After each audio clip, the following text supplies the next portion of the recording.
Sétimo ano, bom dia. Então, hoje nós vamos falar um pouco sobre o que é a relação entre os seres vivos, né?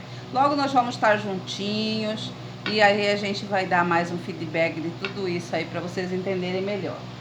Bom, então nós vamos falar aqui sobre a relação entre os seres vivos. Na verdade, o que é essa relação? Na verdade, ela pode, assim, essa relação entre os seres vivos envolve muito a questão da obtenção de alimento, o abrigo, a proteção, a reprodução. Então, os seres vivos se relacionam em busca de tudo isso. Então, nós temos aqui as relações ecológicas. Elas podem ser classificadas de que forma? Segundo o nível de interdependência, como é o caso aqui da relação intraespecífica, ou seja, com seres da mesma espécie. Aí nós temos a interespecífica, que são entre espécies diferentes. Segundo os benefícios ou prejuízos que apresentam, elas podem ser harmônicas, quando o resultado é positivo, né, na qual um ou dois são beneficiados sem prejuízo, né, de nenhum deles. Relação desarmônica é quando o resultado for negativo, ou seja, pelo menos um vai ser prejudicado aí nessa relação. Então nós temos aí os tipos de relações ecológicas. Nós temos as relações, essas relações podem ser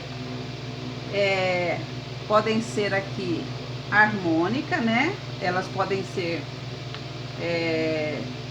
tipos de relações ecológicas.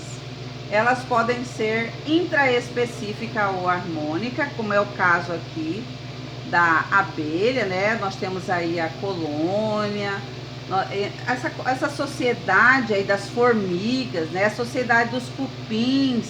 Então, na verdade, todos eles trabalham em benefício do cupinzeiro, em benefício do formigueiro, em benefício ali as abelhas, por exemplo, né, da colmeia, porque todos eles, tanto as abelhas como as formigas e os cupins, cada um tem a sua função de colaboração para que todos no final disso aí tenham o que comer, tinham que ficar de boa na época do frio.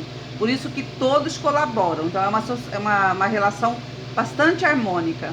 A colônia são indivíduos associados anatomicamente, são dependentes que repartem funções, exemplos corais. Os corais, eles vivem bem no fundo do mar, né?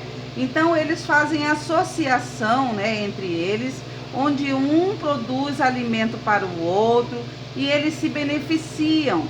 Aí nós temos aqui, mas todas essas relações, elas são harmônicas. Agora a gente vai ver aqui as desarmônicas. Aí nós temos aqui a aranha, né? A aranha fêmea, ela sempre depois do acasalamento, ela come o macho.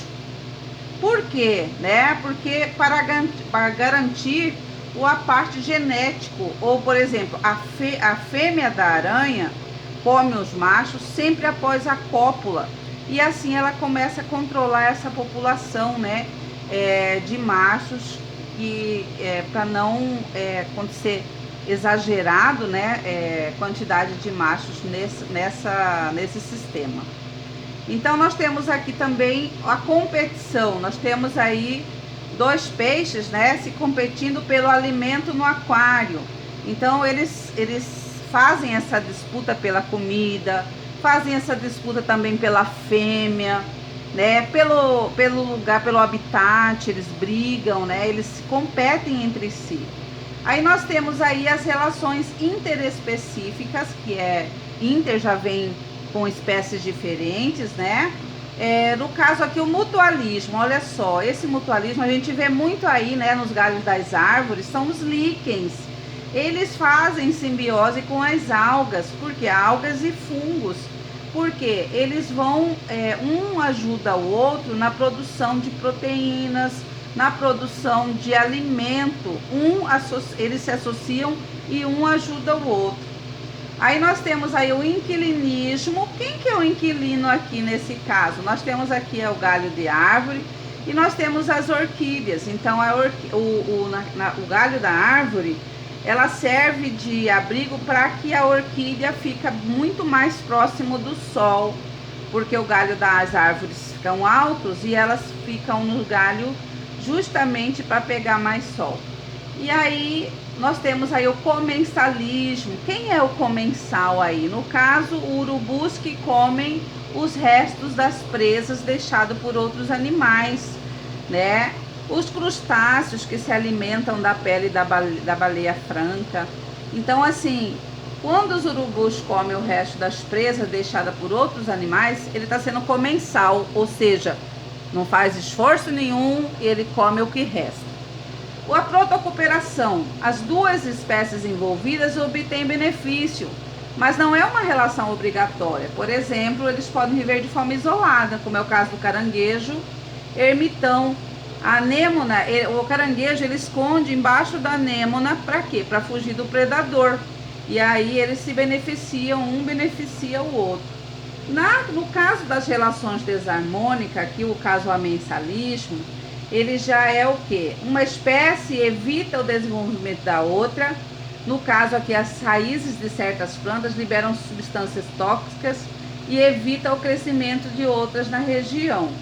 No caso aqui, o predatismo, né? No caso aqui dessas amensalismo, nós temos o exemplo aí daquelas ervas de passarinho, né? Que elas chegam, o passarinho faz cocô em cima da árvore, elas começam a se desenvolver ali e vai até matando a árvore. No caso aqui do predatismo, a onça, o leão, né? O leão aqui matando o animal para comer, para se alimentar. Então, o leão está predando o búfalo. Então, ele é predador do búfalo. Aí nós temos aqui também outro exemplo de parasitismo. Isso aqui é uma lombriga, né? Uma lombriga não, na verdade é uma tênia. Ela é um verme plateuminto, é uma tênia que vive no intestino humano, é chamado como solitária. Elas crescem até mais ou menos 3 metros dentro do intestino humano. E ali ela fica se alimentando de tudo que o ser humano come, né? Por exemplo, os vermes plateumintos que habitam no intestino humano. Então ele fica de boa ali, só parasitando o homem e acaba matando o homem se ele não se cuidar. A competição aqui, pode baixar um pouco. No caso da competição, disputa por recursos entre espécies diferentes, como território, presas, abrigos, né? O leão compete por comida com o guepardo e a hiena, por exemplo, né? Que tem estratégias diferentes de caça. Então, por exemplo, você tem ali o leopardo, ele pegou a comida, né? E a hiena já está rondando ali para tentar conseguir pegar essa comida do leão, né? Do leopardo. Então, na verdade, são formas de competição por alimento, por abrigo e etc.